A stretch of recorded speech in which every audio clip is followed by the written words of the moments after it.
protect you forever. I love you.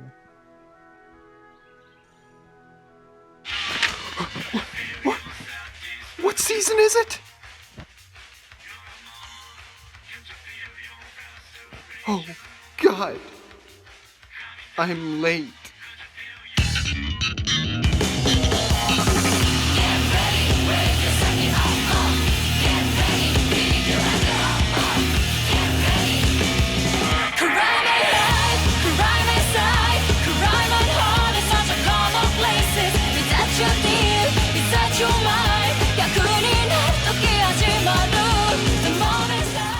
I think it's safe to say that anime is pretty awesome right now, and I'm only speaking for myself, of course, but this has to be the best season of anime I've ever been a part of. I know I'm kind of late to the party, but I had to talk about this season because it feels like there's something here that could appeal to any genre or taste someone might have. You've got your action, you've got your fantasy, you've got your PTSD suffering magical girls, you've got your epilepsy inducers, you've got your talking cats who help you with your work, you've got your sleep medicine, and so much more. Of course, with such a massive selection of anime to choose from, it can be hard to decide what to start with, especially if you don't have the time to watch literally everything from this season. And that's where I come in. I'm here to recommend my absolute favorites and tell you all why I think they're worth watching. The only rules here being that I'm not allowed to place continuing series from last season or any sequel seasons of existing shows. That being said, I have to break the rules a little bit and say that Mob Psycho 100 Season 2 is absolutely insane.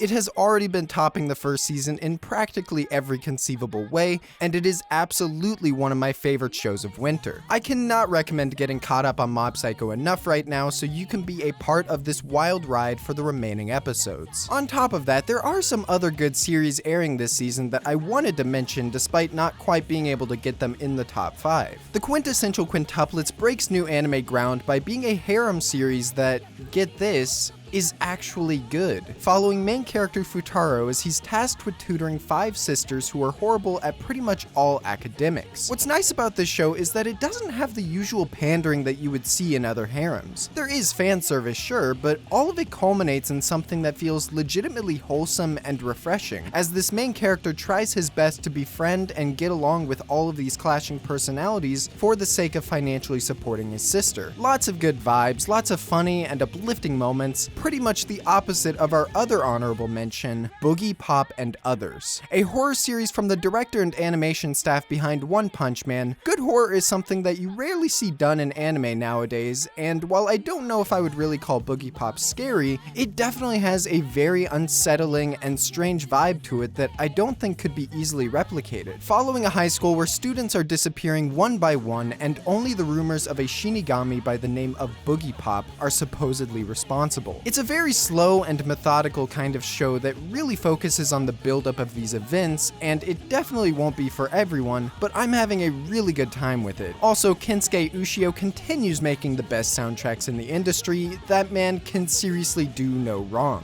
That being said, there are 5 other series I'm having an even better time with this season, and on that note, it's time to jump in. These are the top 5 anime you should be watching from winter 2019.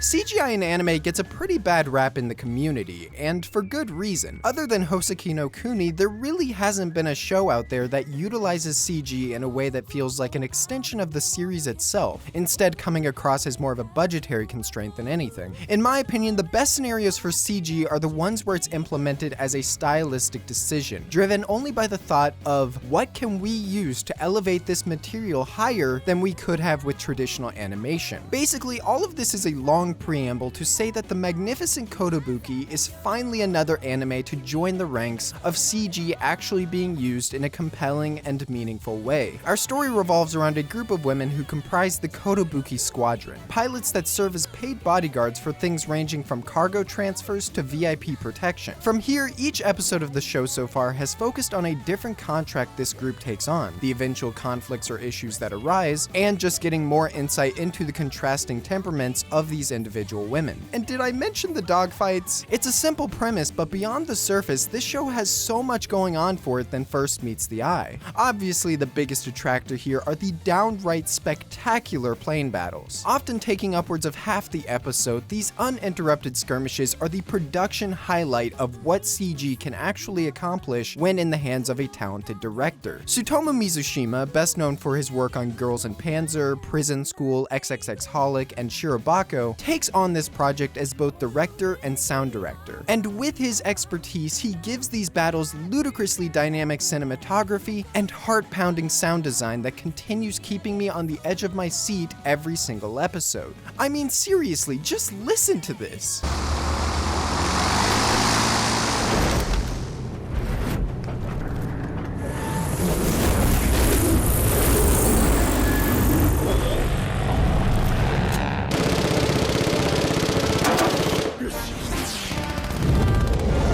I can't listen to the lifelike way these engines and artillery blast in my ears without feeling like I'm actually up there in the sky with them. It's intense, it's satisfying, and it only gets better when you see how these fights unfold in the sky from these wild camera angles. This is the first time in upwards of a year where I've been blown away by the CGI of a show, and I hope we continue seeing it evolve with the industry. The thing is though, if this was just a technical showcase, I don't know if it would be enough to make it into the top 5 of such a stacked season. However, thankfully, there's more to this series than just the dogfights. As I mentioned before, this show uses more of an episodic structure to tell mini stories each week, and the upside to this is that we have a very small scale and focused perspective on this squadron and the various people they meet along the way. Every single girl in this main cast feels eccentric and fun. None of them really fall under any archetype, and I like that the story kind of just drops us in the middle of their lives as pilots instead of serving as some kind of origin story seeing how they came together. It feels more natural this way, and the blazing fast dialogue keeps these scenes constantly interesting. These mini stories are also smart in their execution because despite the small scale I mentioned before, there is constant world building going on. We get a larger picture of the political stakes going on elsewhere through the minuscule interactions our group have with other people. We might find out why air pirates are being forced to loot villages, or why a certain VIP needs to get to an important hearing unharmed, and it just gives a lot more context and importance to what we're doing beyond shoot down bad guy. I feel like this series has been severely underrated and overlooked this season, and I hope if anything I said interested you, that you give this a shot, because it is well worth the time.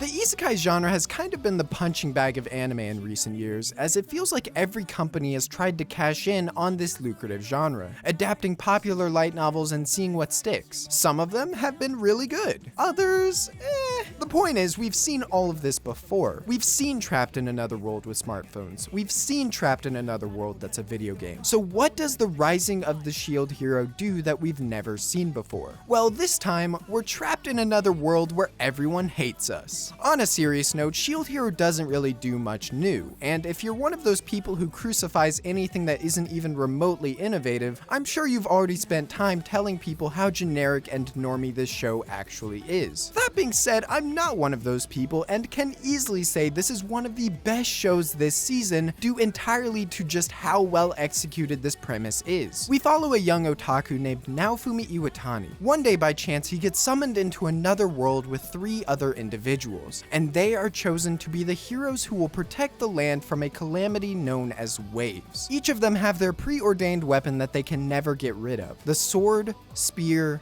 bow, and shield. And through a variety of circumstances that I will not spoil here, Naofumi is wrongfully accused for something he didn't do and is outcast from the other heroes and the kingdom, with nothing but his shield to prepare for the coming waves. This premise makes Naofumi a sympathizable character, and it works in the favor of getting you on his side from the jump. I mean, the stuff that happens to him is frankly terrible, so it's hard not to see him as an underdog and want him to succeed. From here, the stage is set for him to make his way through his journey and fight the odds that are are stacked against him. The most engaging aspect of Shield Hero for me so far, and the stuff that makes me the most eager to continue, is just how many plot threads are set up in the beginning of this story. There are so many moving parts, different factions, characters with their own motivations and end goals. It feels like there's limitless possibilities with where you can take the overarching narrative. I find myself wanting to see how certain characters will develop, how they'll interact with each other in the future, what mysteries this world holds. And it leaves me with a spark of discovery that I don't usually have when watching these kinds of shows. This is even enhanced by the setting itself. Many will say it's a pretty generic fantasy world, and while I wouldn't necessarily disagree, the art, animation, and music give this place so much more atmosphere and ambience than you would expect. It feels like a living, breathing world, and even if it is a setting we've seen done before,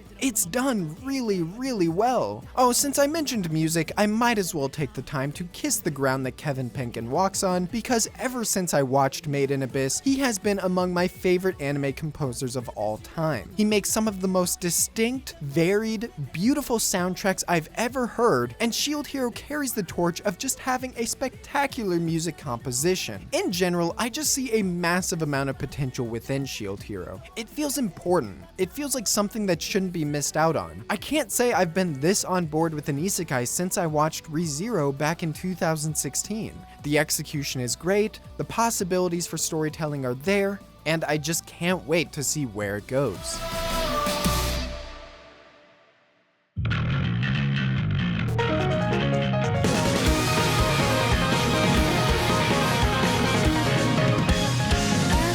I'm going to come right out and say that of the 6 manga that I've actually bothered to read in my life, The Promised Neverland is easily in my top 6 of all time. It's an incredibly engaging story that had me binging chapter after chapter until I eventually got caught up with the story. Its twisted artwork, fantastic dialogue, and incredible sense of mystery and discovery were unparalleled for me at the time, and you could say that it's one of the first manga that showed me what the medium is truly capable of. So naturally, when an anime adaptation was announced, I was ecstatic, more than ecstatic. I was honestly claiming that if this adaptation was done right, this could be the next generation's Death Note. Fast forward to now with half of the show complete, and I still stand by that statement. The show has completely taken off in the way I expected, and it's because of all the merits I just listed. This is such a breath of fresh air in the psychological thriller genre, and it's another one of those stories that just feels like something you're missing out on if you're not watching it. The Promised Neverland has an interesting premise in that I can't even really tell you what the premise is. It's something much better off learning through the show itself, but the bare essentials I can tell you is that our plot focuses on a group of orphans being taken care of at the Gracefield house. It's a very pleasant and easygoing lifestyle for the kids before they're adopted. However, they have one rule that cannot be disobeyed under any circumstances. They cannot leave this home. They can't go over the fence, they can't go through the gate, they must stay inside of this location.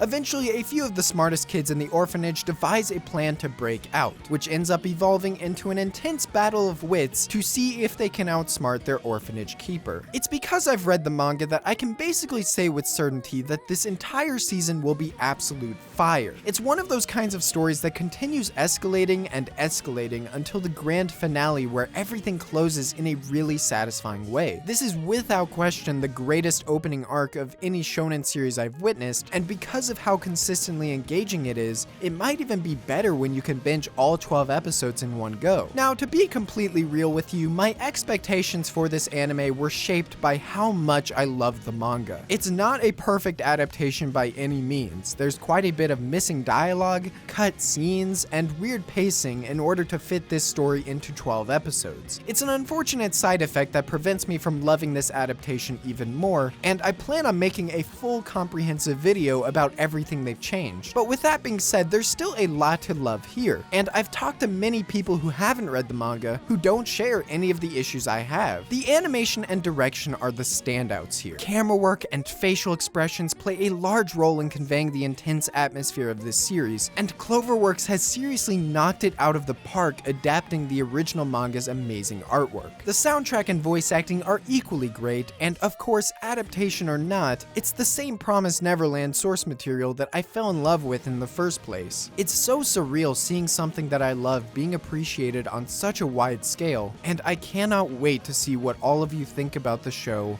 once this season is over.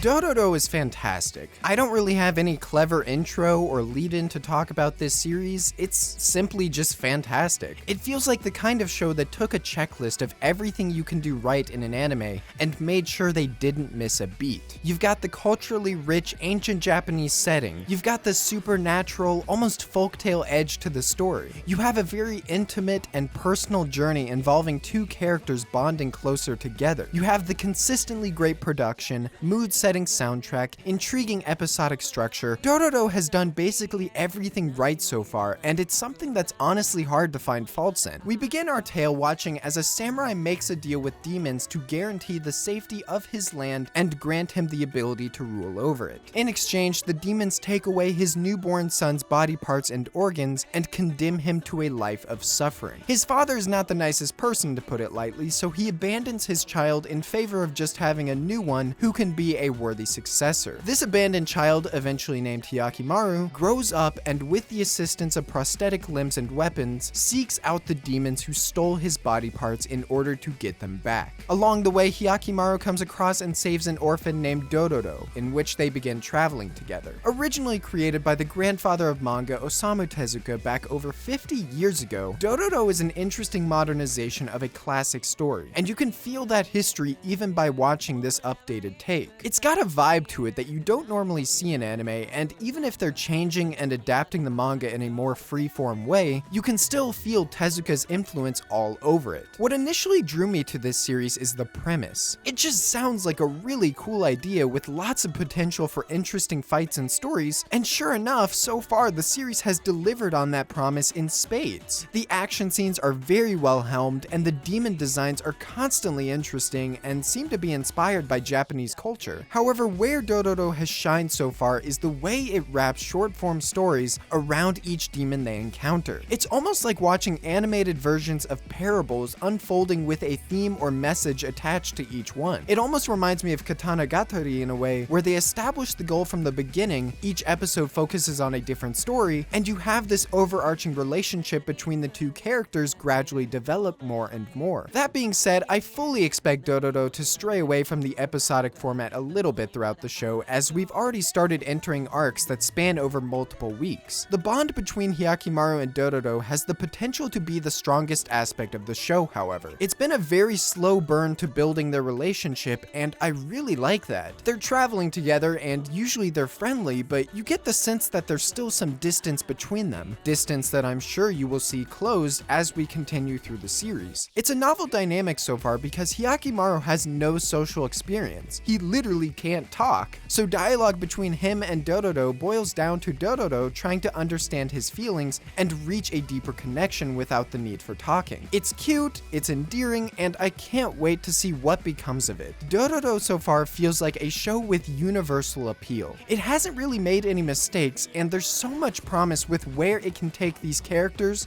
and this story. If they pull it off as well as I think they can, this has the makings of becoming a modern classic.